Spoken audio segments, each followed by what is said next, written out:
Olá a todos, estamos de volta para mais uma aula e hoje nós vamos estudar um pouquinho sobre regras de derivação, tudo bem? Bom, na verdade, o que eu vou fazer nessa aula é o seguinte, eu escolhi um exemplo, né? Como eu prometi para vocês no final da aula passada, eu prometi um exemplo aonde as derivadas parciais mistas de ordem 2 não eram iguais, certo? Ou seja, né,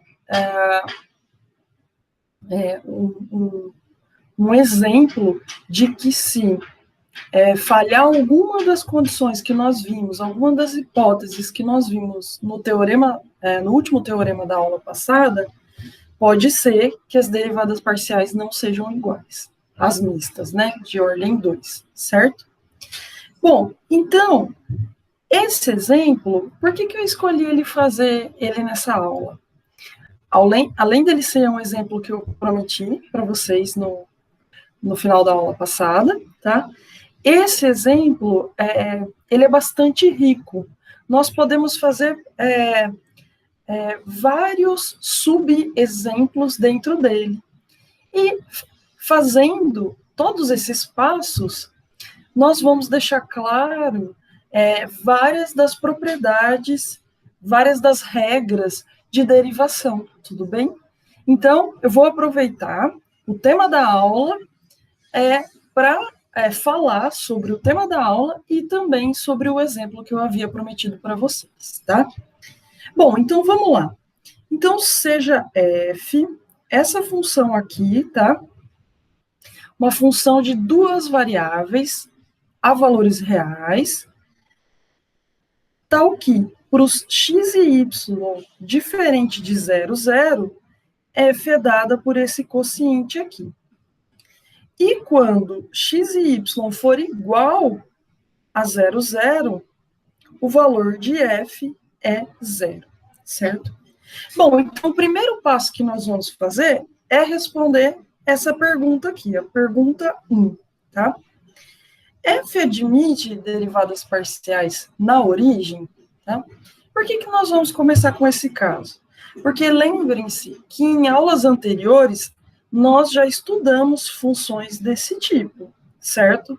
Fizemos com bastante calma e lá nós vimos que nessa parte aqui, para os pontos tais que x e y é diferente do 0, 0, é tranquilo derivar, né? Aí a derivada é a regra do quociente. Eu vou fazer também, mas eu vou começar pela origem, certo? Bom, então vamos lá. Vamos começar pela derivada parcial com relação a x. Para que essa derivada exista, este limite tem que existir, certo? Afinal, essa é a definição de derivada parcial. Ou seja, quando nós fazemos o acréscimo aqui apenas na primeira coordenada, né? Esse limite tem que existir. Vamos calcular aqui separadamente quem que é f de Δx zero, né? Ora, isso é, na primeira coordenada, no lugar de x, é Δx, e no lugar de y é zero. Mas, para esse tipo de ponto, a lei da função é essa, né? Olha, então, no lugar de x é Δx, no lugar de y é zero. Então, no numerador vai dar zero, no denominador, Δx ao quadrado, mais zero dividido por qualquer coisa é zero. Então, o valor desse termo é zero. Além disso, f de 0, 0, está aqui, ó, na definição da f. Também é zero, certo? Então, continuando aqui, ó, eu coloquei de roxo, porque agora eu vou continuar o limite. Lá na outra parte, esse limite nada mais é do que o limite de zero quocientado por ΔX. Mas zero quocientado por ΔX é zero. Limite de zero, quando ΔX tende a zero, é zero.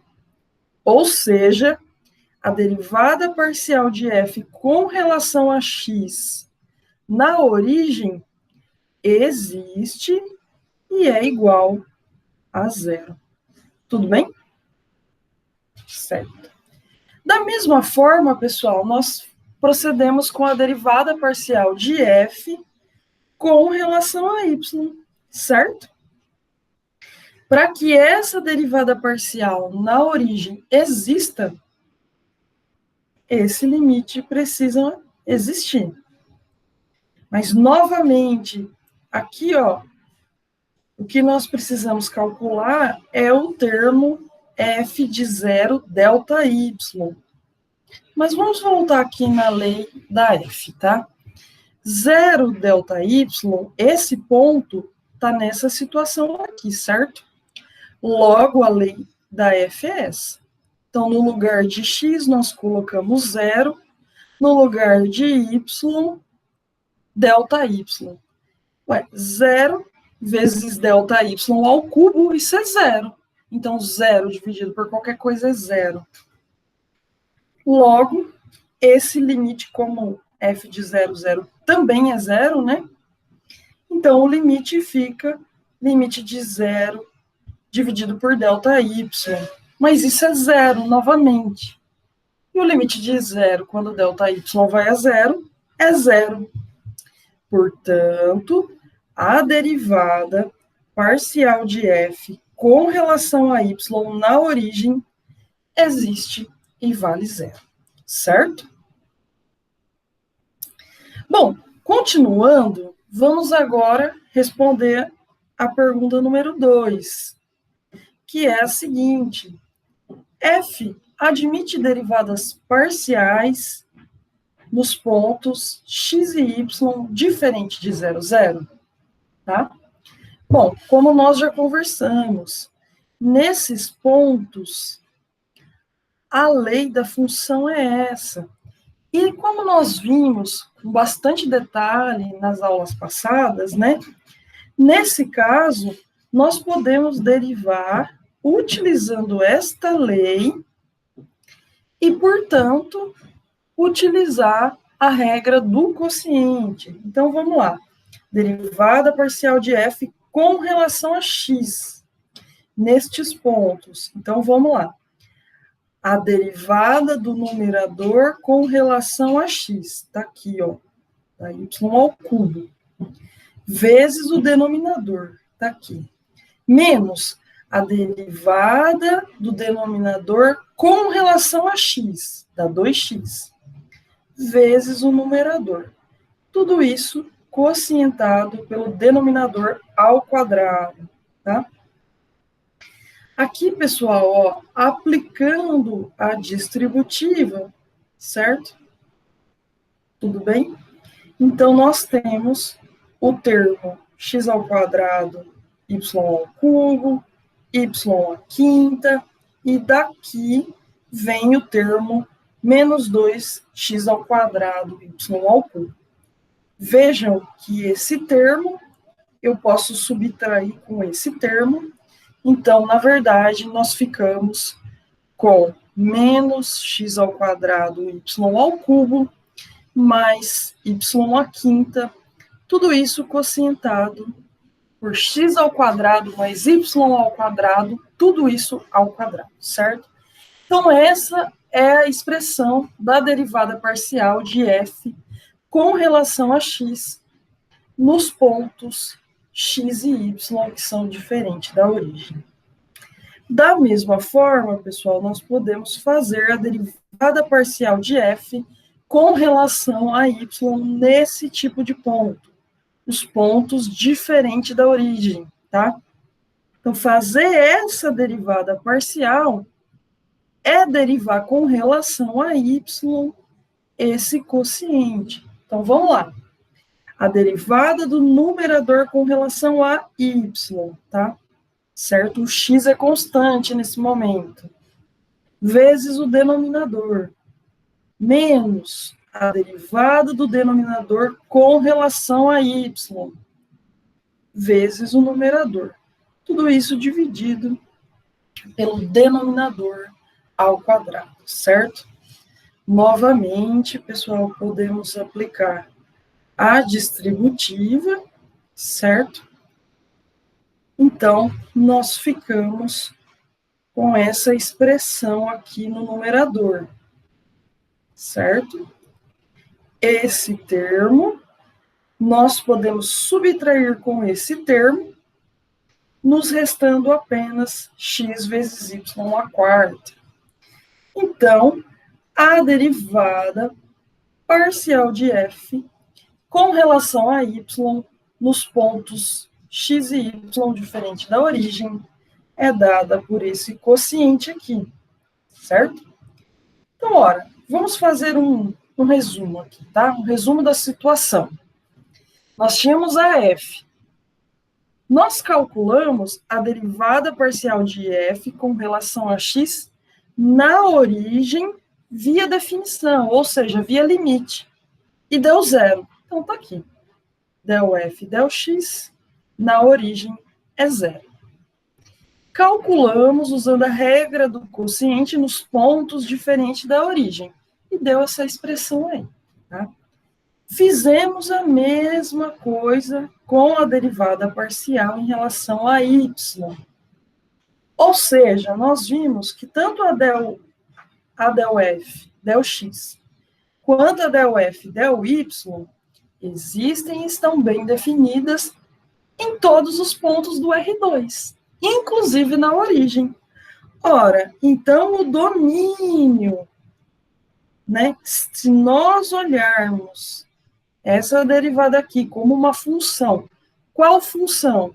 A função que para x e y diferente da origem associa esse número real e que para x, y igual a 0, 0 associa o zero, o domínio dessa função é o R2 todinho. Da mesma forma, o domínio da derivada parcial de f com relação a y também é o R2, ou seja, está definido em todos os pontos, tá? Agora, bom, podemos avançar, né? Nós vimos no final aliás, na aula passada, né, que nós podemos também, já que esta aqui é uma função, né, nós podemos perguntar se as derivadas parciais desta função especial existem, tá? Bom, então vamos lá. Vamos fazer isso. Vamos... desculpa, pessoal. Antes disso, isso nós vamos fazer depois, tá? Antes disso, nós vamos ver se essa função especial, como eu disse, ela é uma função, né? Em particular, nós podemos nos perguntar se ela é contínua, tá? Será que ela é contínua na origem, por exemplo? Vamos tentar ver se sim ou se não, né? Para estudar a continuidade de uma função em um determinado ponto, nesse caso, lembrem que o ponto em questão, né, o x0, y0, é a origem. Esse é o ponto em questão, tá? Então, nós precisamos estudar o comportamento da função quando x e y tendem ao ponto. Nesse caso, é a origem. Então, vamos lá. Então, estudar o comportamento dessa função para os pontos que se aproximam de 0, 0, mas que não são o 0, 0, é estudar o limite desse quociente, que é esse quociente aqui, quando x e y tendem a 0, 0. Tudo bem? Agora, pessoal, esse quociente aqui, ó, vejam que tem um quadrado aqui no denominador, né, ó. É x ao quadrado mais y ao quadrado, tá? Além disso, a gente tem um y ao cubo aqui no numerador e uma soma, e aqui aparece o y à quinta.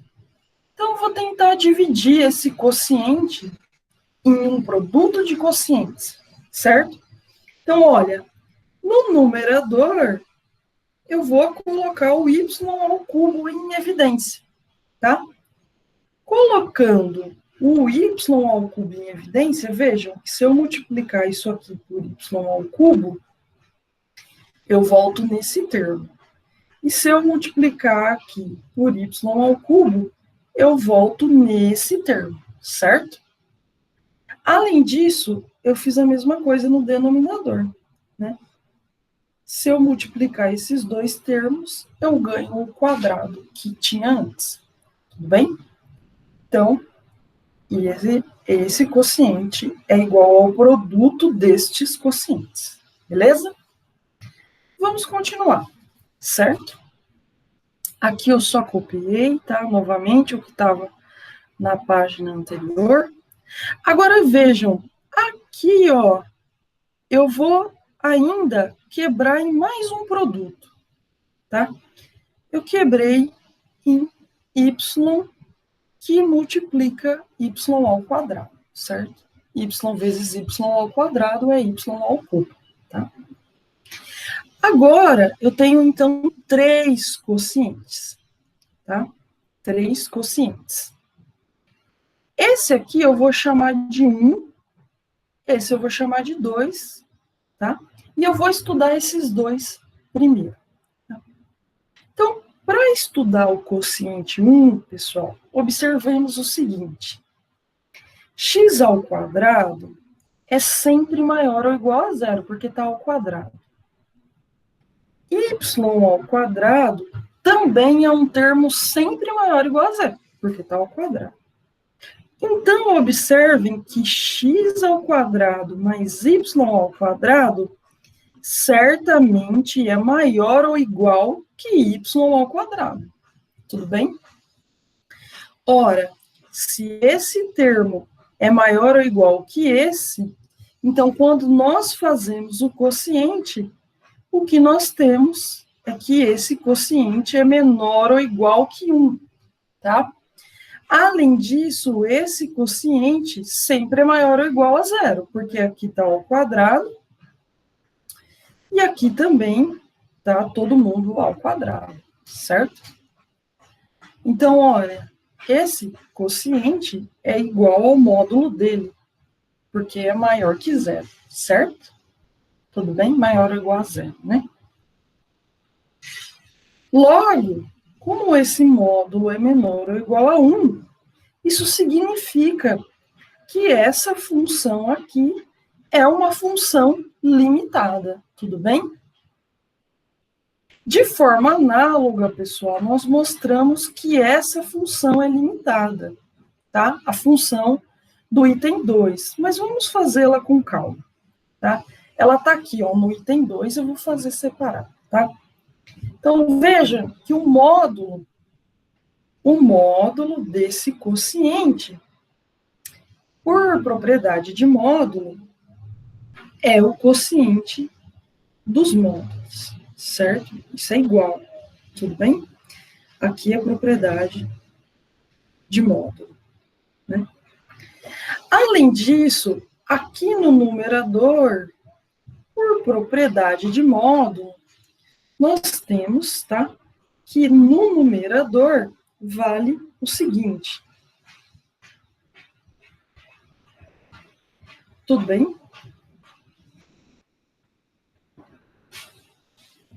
Isso é propriedade de módulo, né?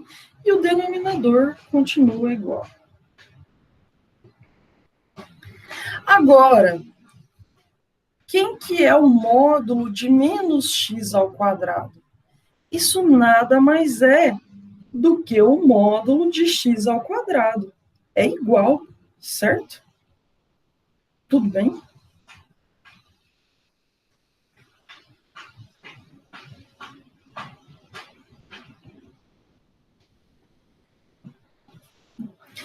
Agora, esse termo é maior ou igual a zero, esse termo é maior ou igual a zero, propriedade de módulo, como x ao quadrado é maior ou igual a zero e y ao quadrado é maior ou igual a zero, isso é igual a isso, certo? Mas esse quociente, pessoal, é 1, porque é um número dividido por ele mesmo, então isso aqui é 1. Então, vejam, novamente nós mostramos que esse módulo, tá? esse módulo é menor ou igual a 1. Tudo bem? Isso significa que essa função aqui também é limitada. Agora, vejam, eu tenho uma função que é limitada. Produto com outra função que é limitada. Produto de funções limitadas, pessoal, é uma função limitada. Portanto, toda essa expressão aqui, ó, representa uma função limitada, certo? Então, lembrando, né, esse é um teorema que vale a pena a gente relembrar.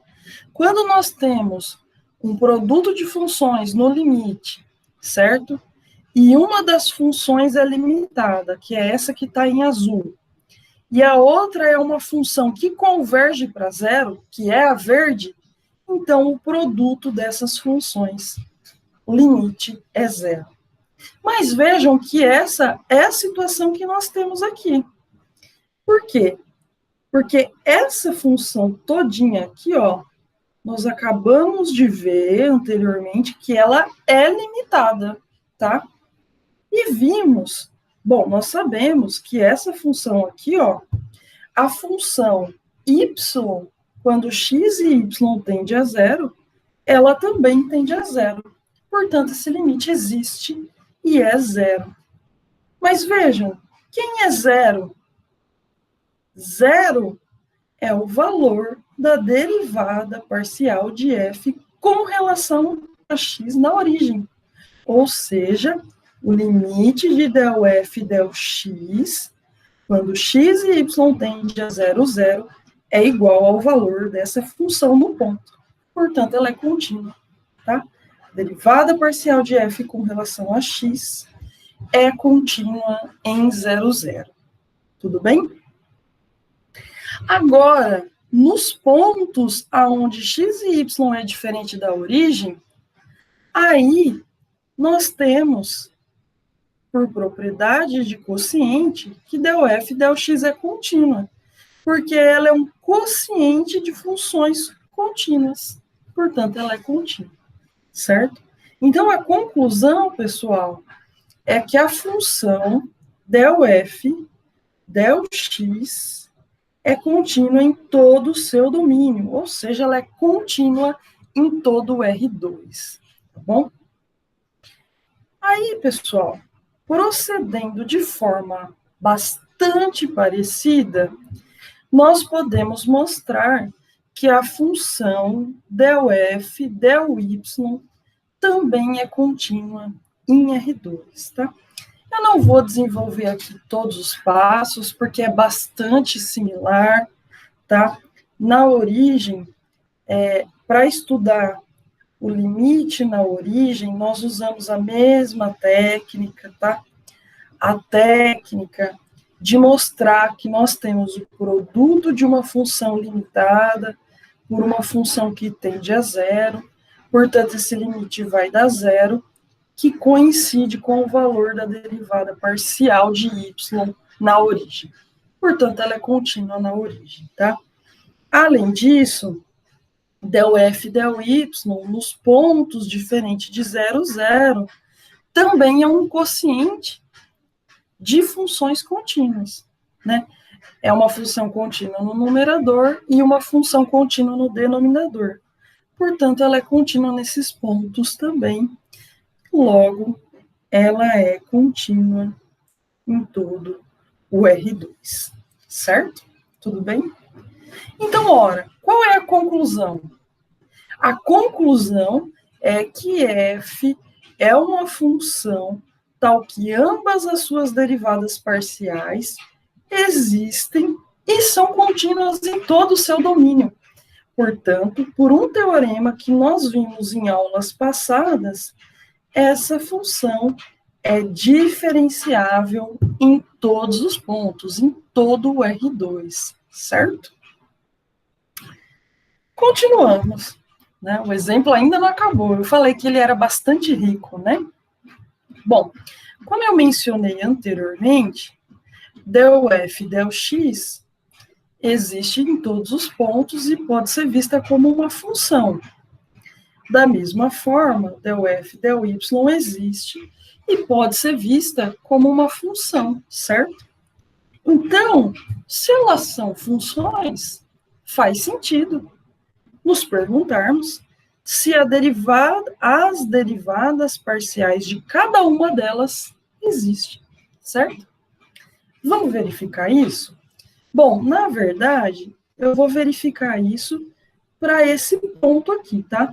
Tanto para del f, del x, quanto para del f, del y, eu vou fazer essa verificação das derivadas mistas na origem, tá? O restante, as outras derivadas parciais de ordem superior, vocês podem fazer como exercício, tudo bem? Elas são mais tranquilas, tá? Então, vamos lá. Vamos começar estudando as derivadas de ordem superior, né? Olhando aqui para del f e del x. Ou seja, o que é isso? É derivar, é procurar as derivadas parciais da função del f e del x. Então, essa função, pessoal, como nós fizemos em aulas passadas, eu vou dar um nome especial para ela. Ela vai ser a fx. Fx nada mais é do que a del f e del x, tudo bem? Então, vamos fazer a derivada parcial com relação a y de del f, del x, que por notação nós sabemos que é denotada dessa maneira, tá? Estamos fazendo na origem. Então, vamos lá. O que é isso, ó? Derivada com relação a y. É um acréscimo ΔY na segunda coordenada. Então, para que essa derivada parcial exista, esse limite precisa existir. Tá bom? Mas, ora, quem que é a derivada parcial de f com relação a x na origem? Nós acabamos de ver que essa derivada é zero, certo? O valor dessa função na origem é zero. Portanto, esse termo é igual a zero, certo? Agora, quem é esse termo aqui, ó? Fx de 0 ΔY. Ora, nada mais é do que nessa expressão trocar x por zero e y por ΔY, tá? Se x é zero, esse termo é zero. Esse termo aqui também é zero. O que sobra, então, é ΔY à quinta dividido por ΔY à quarta, me desculpem, não ao quadrado, à quarta. ΔY à quinta dividido por ΔY à quarta. Ora, isso é ΔY, esse quociente dá ΔY, certo? Então, esse quociente é igual a ΔY. Porém, não podemos esquecer que tem um ΔY da fórmula, do limite, da definição. Então, tudo isso dividido por ΔY. Logo, esse quociente é igual a 1. Limite de 1, quando ΔY tende a zero, é 1. Portanto, essa derivada parcial, que é denotada por essa forma, existe e vale 1, certo? Então, tá aqui. Bem, agora, para continuar, nós podemos fazer a mesma coisa com a função del f e del y. Ou seja, nós podemos encontrar a derivada mista dela. A derivada mista é quem? É derivar com relação a x essa função aqui. Como nós fizemos, para facilitar, eu vou chamar essa função de fy, tá? Então, vamos lá, vamos fazer essa derivada parcial. Não se esqueçam, estamos derivando essa função, que é essa daqui, com relação a x, tá? Então, vamos lá. Para que essa derivada parcial exista, esse limite precisa existir. O valor da função del f, del y na origem, nós sabemos que é zero. Agora, o valor desse termo aqui, quem que é? Ó, no lugar de y, a gente coloca 0. No lugar de x, é ΔX. Então, vamos voltar nesse slide, no slide anterior, e ver quanto que dá. Então, vamos lá. No lugar de y, é 0. Então, olha, esse produto vai dar 0. Novamente, no lugar de y é 0. Então, esse produto vai dar 0 também, certo?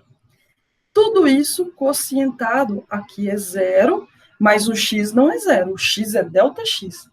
Então, tudo isso quocientado por ΔX à quarta. Ora, 0 quocientado por ΔX à quarta. Isso nada mais é do que 0.